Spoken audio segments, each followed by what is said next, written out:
Right guys, I've either been very lucky getting some stock or I've been stitched up. A gentleman came by car care centre earlier. He was actually recommended by a customer I sold a 500 to 2 years ago, works at the local car boot, and the guy was chatting to him talking about how he wanted to sell his 500, and he said you need to go and see these guys, and I think he mistook car care centre for us. But anyway, car care kindly sent him round my way. He's got this little Fiat 500 twin air. I never buy twin airs unless I've driven them, because they can be a bit of trouble, the twin air engines. They will do over 100,000 miles, but if they're not cared for, they can be trouble. Yeah, he's got this little 500 convertible. Now I know everybody's going to be shouting, James, convertible, it's the end of the summer. But if there's a deal to be had, guys, you've got to grab them. You know, the way prices are at the auctions at the moment, you've got to grab deals when you see them. So what's happened is, he's had the car, taken it to a well-known and well-advertised auto centre, that's all I'm going to say. Because he wanted the brakes doing, and they've replaced the discs and they've replaced the pads. But ever since they've done that, when you put your foot on the brake pedal's staying down and won't come back up again. It's not like a bleeding type one, it's more of a something passing a seal type one, I'd say. I think he took it back and they replaced the caliper for him, and it still didn't work, and he just got fed up with it and doesn't want to spend any more money on it. So he came by to see me to see if I'd like it. It's only done 62,000 miles. It's a 500c lounge, so it's the right spec. Did I leave it open? Yes, I did. It's got the half leather brown interior, which is going to separate people, no doubt, with the check. But all inside is in very, very good condition. That's, I think it's done 65,000 miles on it. I've got quite a bit of history with it.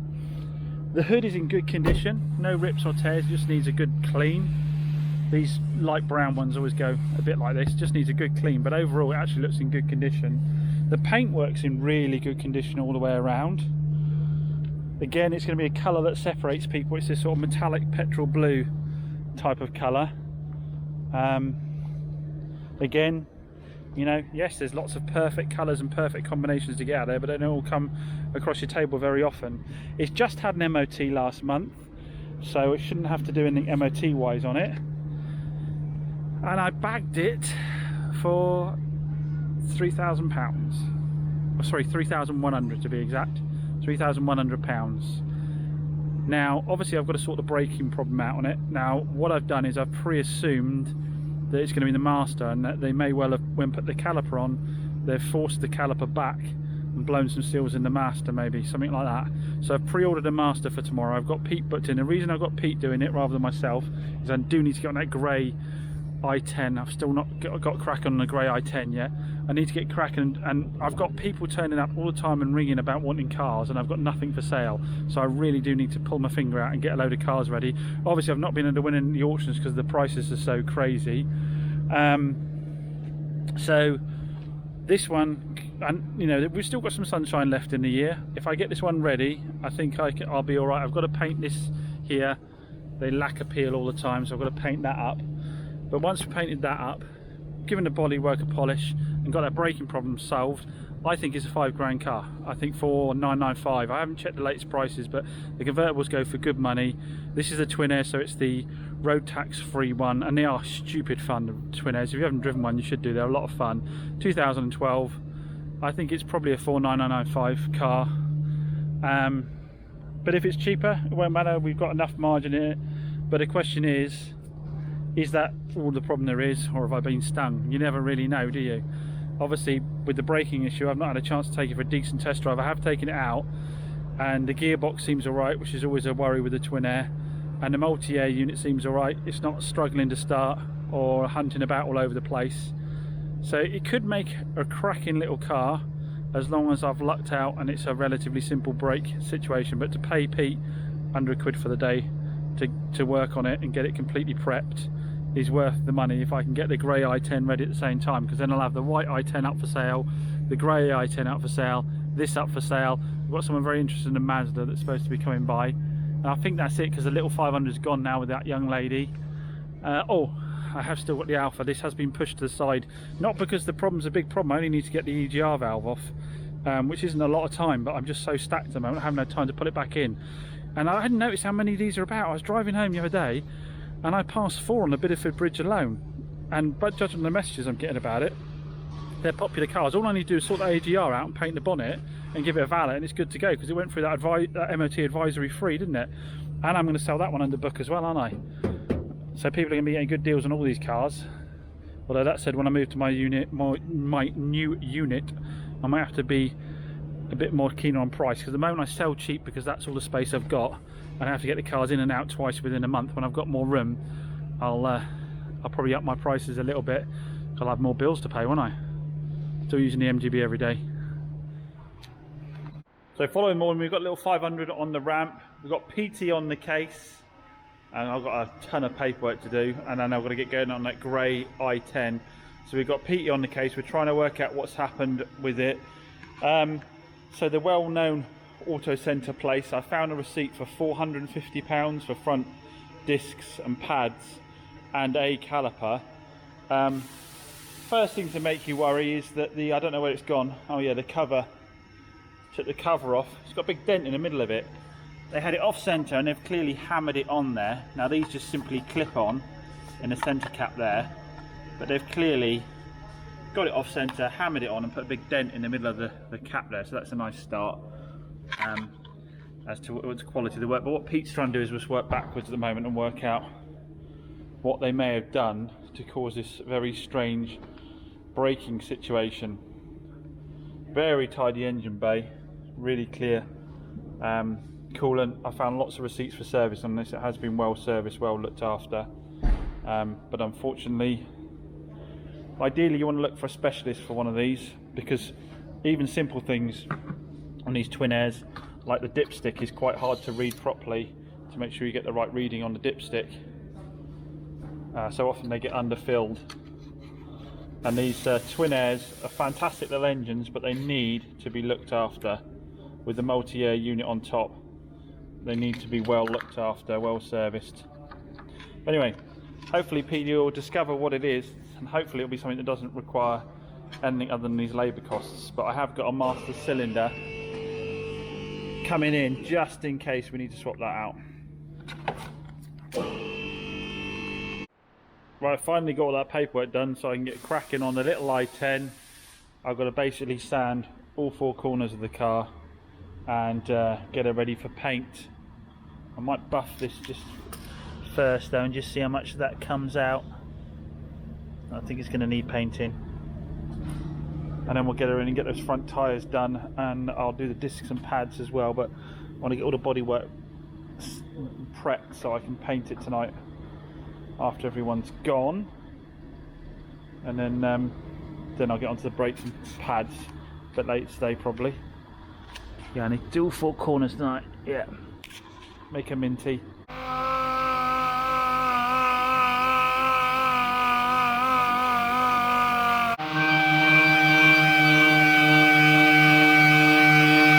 So starting to apply some filler to some of the areas that the little dents in. Now on this one here, I'm running my hand along it.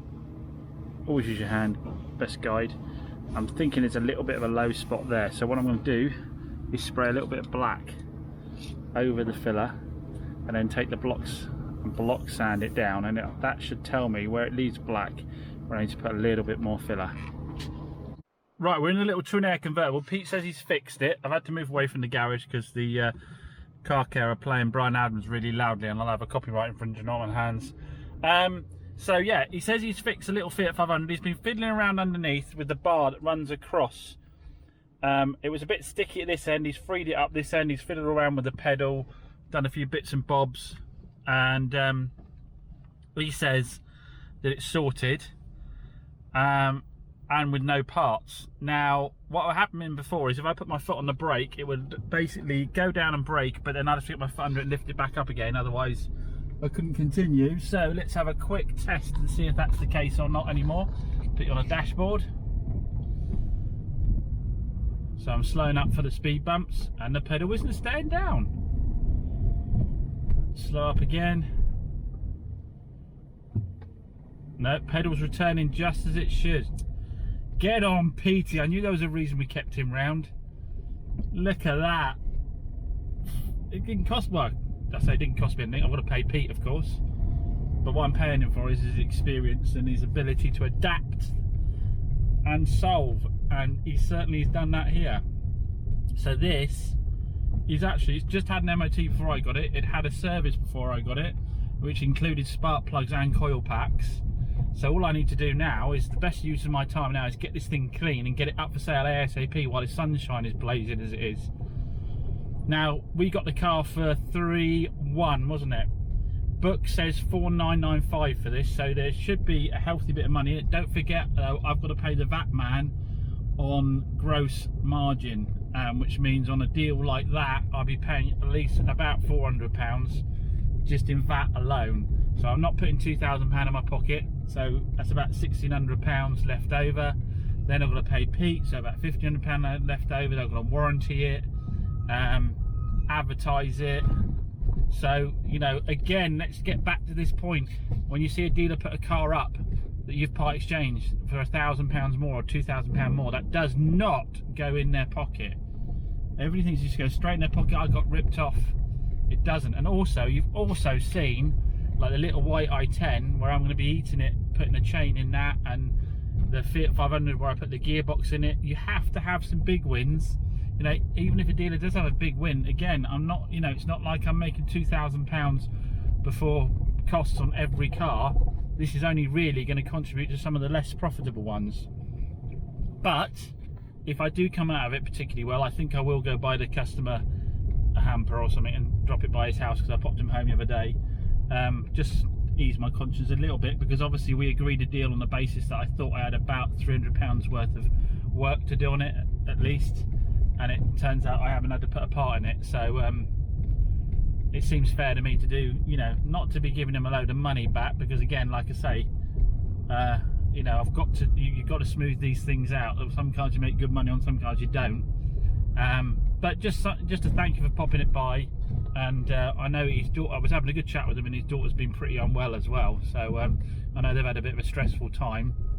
Yeah, I'll probably pop him by something nice for the family to say thanks.